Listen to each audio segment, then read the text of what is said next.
Unleashed. Oh yeah, baby, unleashed in all its glory. So there's the farm. We got that thing cranked up to max, and I've been going around. I've been finding lighting up areas. So there's a ravine down here that I lit up. Um, we got some mob stuff going on. I have lots. There's infused stone from Thaumcraft, but these armor and stuff has repair on it. So we've been using a lot of aura. There's some wisps spawning. We're gonna have to do some Thaumcraft stuff, figure that out. But in the meantime, I've lit up a bunch of areas. Yeah, dull infused stone. I got lots of that in my world now. This definitely Darkcraft is a little overpowered. But we've been lighting up some caves because we got some stuff going on, and I made a lot of changes, and we're gonna kind of gloss over them because a lot of it is old hat. But let's go through some clips and see what we did. So here's our quarry. We got it going. I hooked it straight up to my power grid. Got medium voltage out into an energy bridge, which is putting taking medium voltage in and buildcraft energy out. And wow, that uses a lot. Hopefully this will not take all of the power out of my system. Well, it's putting out the full 77 EU. And that's 120 EU in. So yeah, that will drain the system, but we got a MFE tied to the storage system, so hopefully that keeps it all. It's all going to go in the inner chest. I set this out with markers from here to there, but it looks like I have to put this in a corner to get it to do all of it. So for now we're going to let it do this, and then what we'll do is when this is done, we'll go this direction and have it go from there to here and do the other half. And it looks like it's a good thing I didn't do it here, because this would take out the bottom of my spot where I got the passive mobs for now. So we're going to let this thing rock this out. Wow, that's awesome. Straight off the energy bridge. Yeah, so luckily since I'm doing this in the base, I can power it straight up. Made some of these landmarks. Got that recipe in my system now. We'll let this thing go. Make sure nothing backs up. Hopefully it doesn't. Where's my ender chest? Yeah, so this will easily keep up. The cobblestone and the dirt are going to go into the deep storage unit, so they won't fill up my drives, and everything else will get processed, hopefully. I sucked all the power dry, so I cut out the power to the quarry, and we're going to see if I redo this. I think I have to wait for it to heat up again, and it's going to be a waste, but we're going to have to do it because we need more power on the base. Those two steam engines aren't cutting it. So if I break this, I can go 1, 2, 3, 4. Oh, did I drop all of the charcoal on the ground? Yes, I did.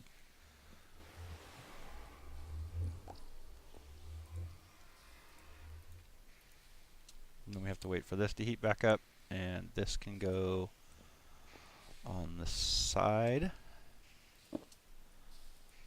And we actually need one more for max power. We're not going to be able to get out. Oh, there's a cheaty way to do that. Well, not a cheaty way, but there's another way to get more power out of this.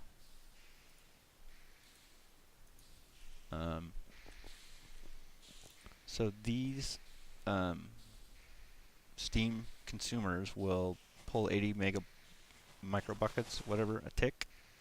Looks like that's draining the base. I wonder if that'll drain out before I get 100 Celsius. But I can actually do this,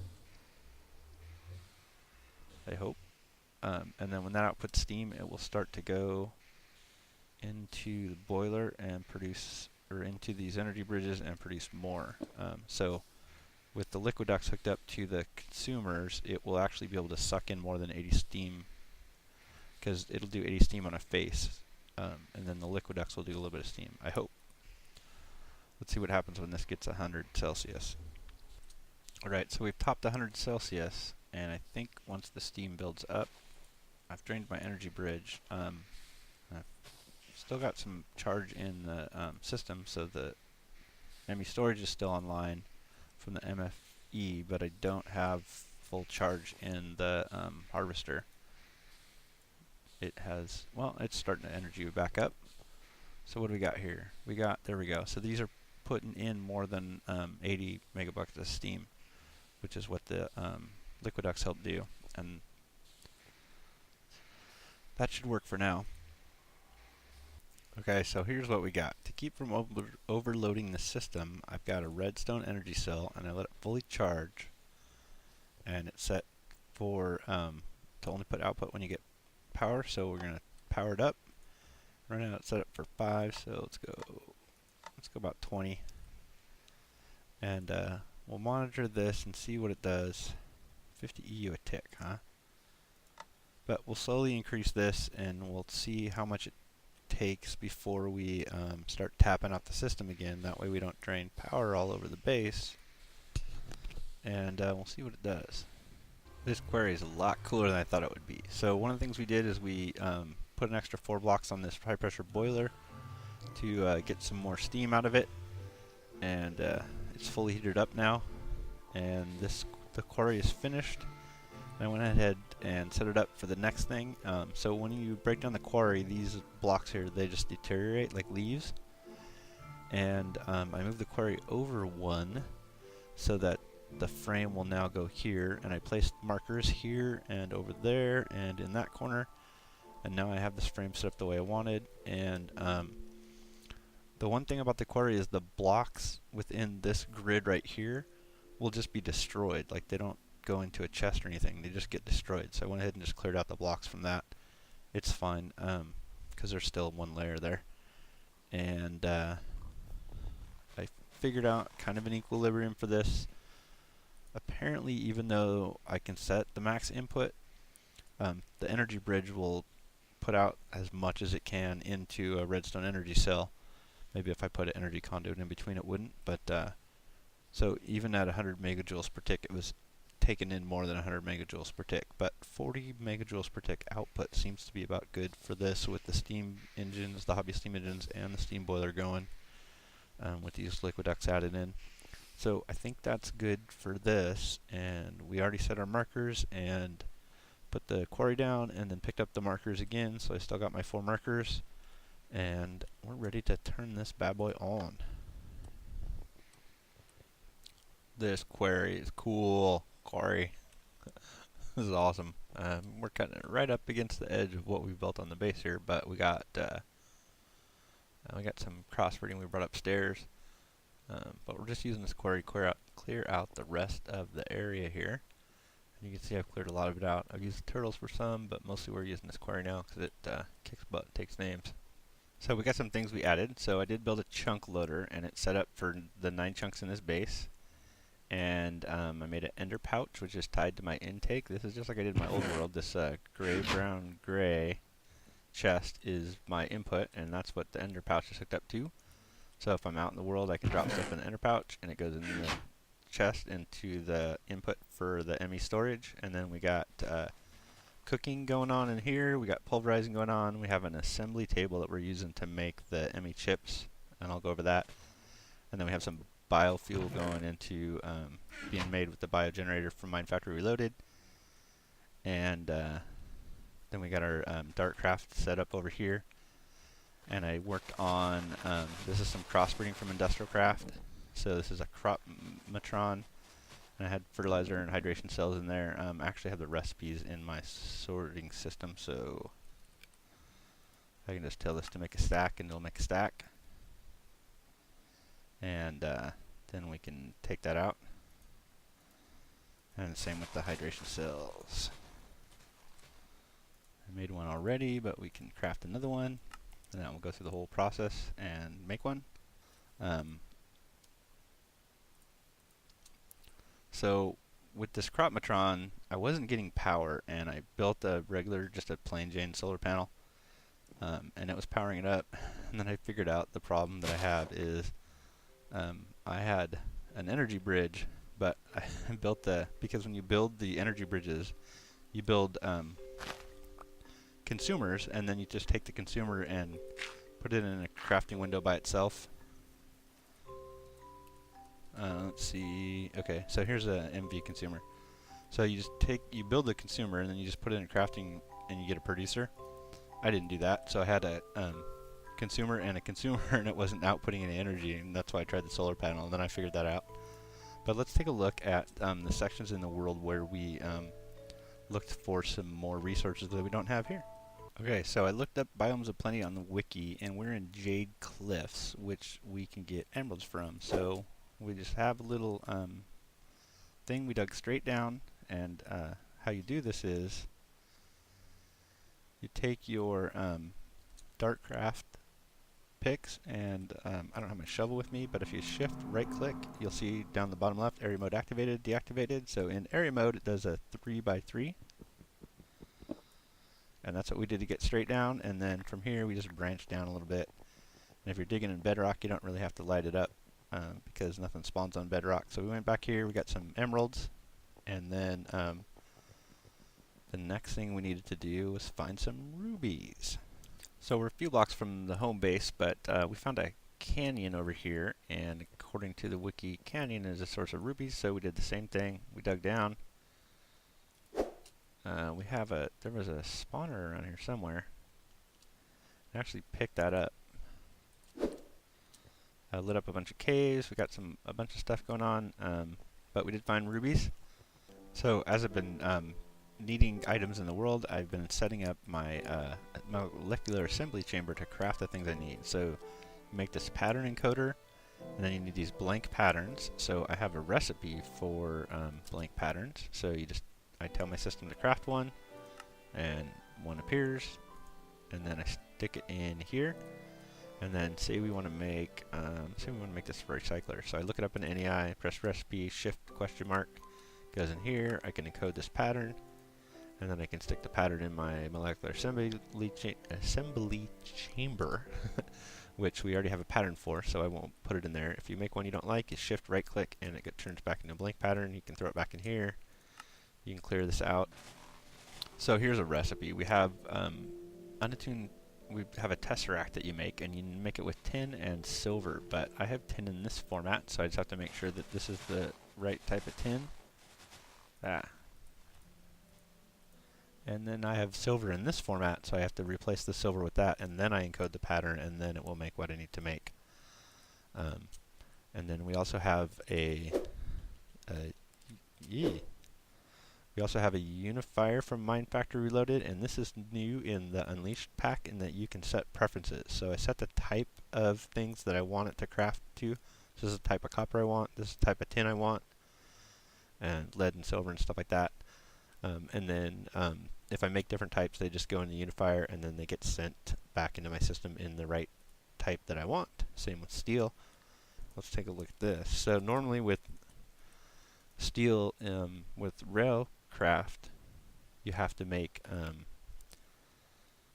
it's not even going to show me. Wow. So you make it in a blast furnace, but there's actually this stuff here, this steel dust, which you make with iron and 4 coal. So you basically craft the steel dust the same way you would normally, and then this makes a different type of steel, and then it gets sent to the unifier. So that's an easy way to make steel, just using the coal. And you can see we have a ton of coal, and then we've upgraded the boilers. So this boiler is now max size. It's still heating up from when I expanded it. And then we use the liquiduct. So there's a couple of tricks to this. So normally a steam per consumer will take 80 millibuckets of steam on the face, and then you can add liquiducts and pipe more into it. And then on the corners that aren't connected straight to the energy bridge, I've actually set the liquiduct to output mode and powered it with this lever, and that puts out more steam. And there's actually enough steam coming off of this one boiler to output into the energy bridge and fill up an MFSU. And then over here we have steam going out. Again, we have the liquiducts powered and then some not powered, and they're going into an ender tank. And then on the other end of the base, we have our liquid fueled boiler, which is also maxed out full size now. But we haven't actually powered that up yet. So what we're doing is we're just sending the steam over here and into this energy bridge for now. I'm powering a second MFSU. So the steam from one max boiler is filling up 2 MFSUs. And then that's powering our base. We got this high voltage line, or yeah, HV, running under 40 blocks, so there's no energy loss in the fiber cable. And then we just branch off of it when we need to. So you saw me in clips playing with these oreberry bushes. I found a bunch of these in the world, and I've actually set them up in a dark room here. There's a couple that we found in the nether. These ones here produce like little berries that you can eat for experience. And then we got aluminum, tin, copper, and iron down there. And then I have some MFR harvesters over there that will harvest these. And basically I've just set this up as a dark room, and I've taken out the spawning space by leaving the blank spots with just filling them in with dirt. And then this is right below our tree farm up there. And then we have 3 harvesters, 1 for each layer. And they harvest the berries, and then we take the berries upstairs. And, well, the berries automatically go in the system. But if we look at the berries here, so we have iron ore berries, and you can cook these. Sweet irony. So you can cook the iron ore berries in a furnace and get an iron nugget. So you take 9 iron nuggets in a regular crafting recipe, and they make an iron ingot. And then you take 9 iron ingots, and you make a block of iron. So we have ore berries turn into nuggets, turn into bars, and get turned into blocks of iron. And all that stuff gets put into the molecular assembly chamber. We actually have a second ME system with a little tiny containment thing, assembly chamber, and then this upgrades stuff. So here's iron over here. So we export iron in crafting mode when we get more than 55 nuggets. So when we get more than 55 nuggets, we turn them into ingots. When we get more than 119 ingots, we turn them into blocks, and then they go back into the main ME system and get stored. So this is like upscaling compression on this ME system, and then they get stored in this common chest. So I have a chest with a storage bus on one end and a storage bus on the other. This ME system pulls items from the chest, and when the levels get too high, when there's too many nuggets in here, it turns them into ingots. When there's too many ingots, it turns them into blocks, and then the blocks just get stored in the actual storage system over here. So this is all kind of an automated thing that I got set up to compress things up. And then we're using the harvesters down below. We also have the harvester up here. This is set up on with a gold upgrade for 7 increase. I went over this before. So 7 increase is 4 blocks on each side for tilled soil from water, plus this area in the middle, which the tilled soil right now we're just using the Industrial Craft 2 crops. So you can see these little flowers grow. Eventually the harvester will take them down and get dyes out of them. Cocoa beans. We did find some cactus, so we're growing those, and the harvester automatically pulls the top of the cactus off and leaves the bottom there, so they don't have to be replanted. Industrial craft crops don't have to be replanted, so none of this stuff here needs to be touched by the planter in the middle, just the trees do. And new in this version, you can see these little color codes on the MFR planter, so you can specify what goes in each quadrant or each section, kind of like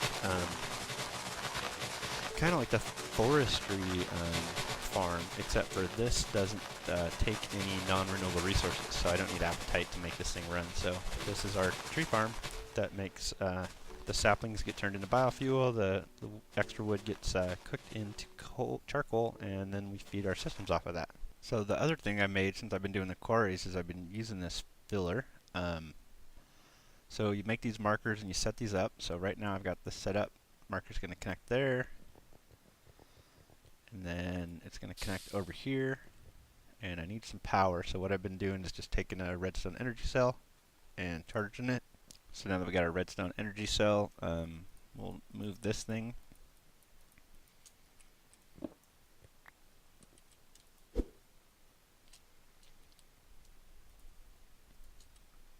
So when you put the markers up first, the landmarks, and then you place the filler, and the landmarks fall down, so make sure you pick those up before you start everything else up. So we got 1, 2, 3. Now I got my 4 markers back.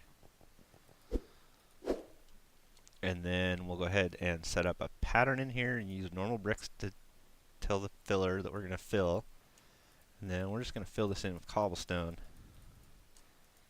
And I think all we have to do now is just plop down that feed of energy, and then boom.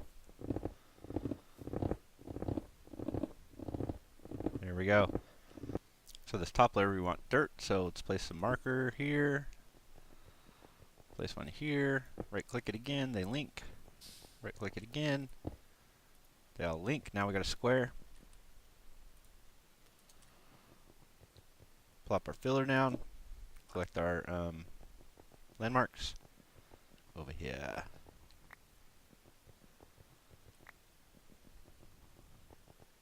And then we take our filler and our bricks and we tell it to just fill everything in.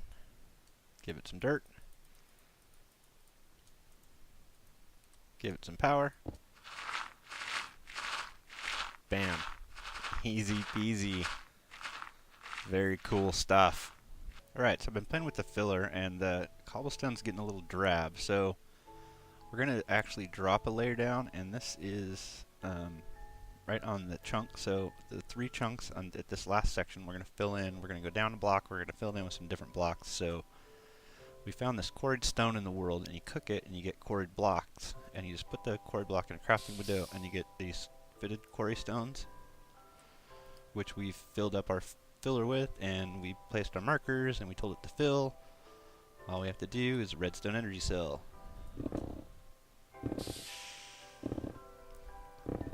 So that thing should do its deal, and then once we clear this out,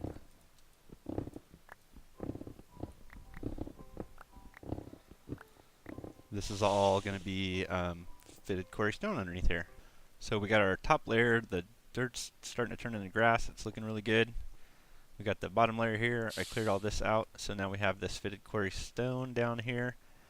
And then the one thing else that I wanted to do, so originally I was doing Buildcraft electric furnaces, and they couldn't handle the load from the big power cooking all the charcoal and stuff, so I switched over to these steam ovens. These things are cool because they cook like 9 things at a time, and you just feed them steam, and we're using the ender chest to go into them, but the annoying thing is they make a lot of noise, so let's move these.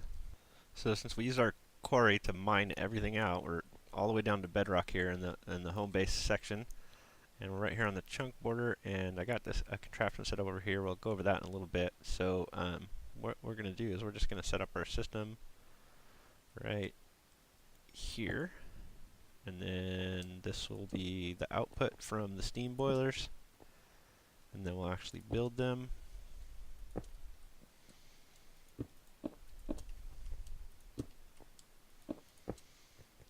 And we need another layer.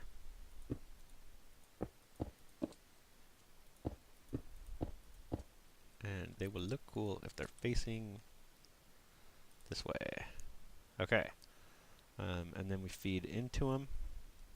So let's just go ahead and do that like on the side here.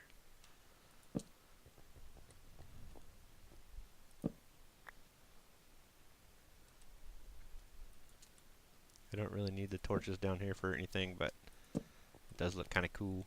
So let's see, scaffolding. Can we use the scaffolding like it's supposed to be used? Alright, so ender chest. You gotta go higher. Ender chest.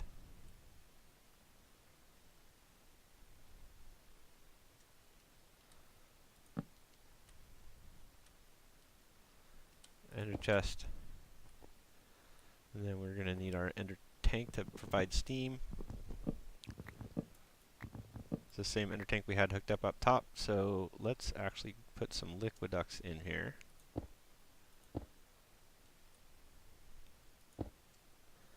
And then we'll put the ender tank right there. And then if I spin the dial, we got steam in.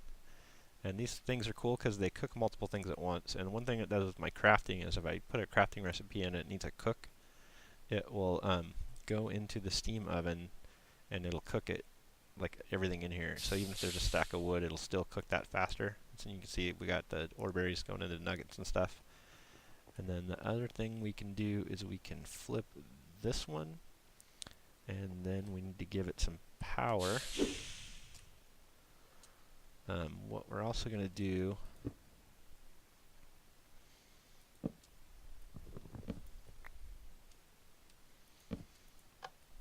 is we have these blocks, these yellow force bricks, which are made, you just take a force nugget and you put stone bricks in it. And the cool thing is these are full blocks that mobs can't spawn on. So we're going to make sure that mobs don't spawn on the steam boilers. They won't spawn on tanks. And I don't think they'll spawn on the Liquid either. So I think we're good.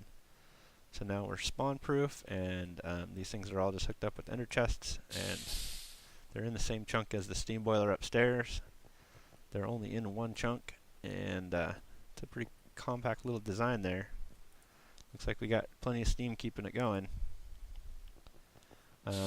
So yeah, that's set up. And then this thing over here, this is mob farm. So we found emeralds. We used the emeralds to make some auto spawners. So we got our auto spawners in here, and we used this Yellowstone brick again. Let's see. So in here we got a dark room, and this is set up with some auto spawners and some grinders, and then we also have hoppers down at the bottom. And the hoppers, there are some drops that the grinders don't pick up, like the little loot bags, so the hoppers will do that too. And it's kind of a weird thing. It's kind of flaky, like when you walk through here you'll see me hopping around every once in a while, but it works. And then we have these conveyor belts, which are used to bring the mobs that spawn from the auto spawners into range of the harvesters or the grinders. And then the grinders are just hooked up so that they put mob essence into these ender tanks. And then below here, below the auto spawner, there's another ender tank. And then right now we have two of them set up. One has blazes in it, and the other one has witches in it. And then we have room for more. We can actually put more than two in here.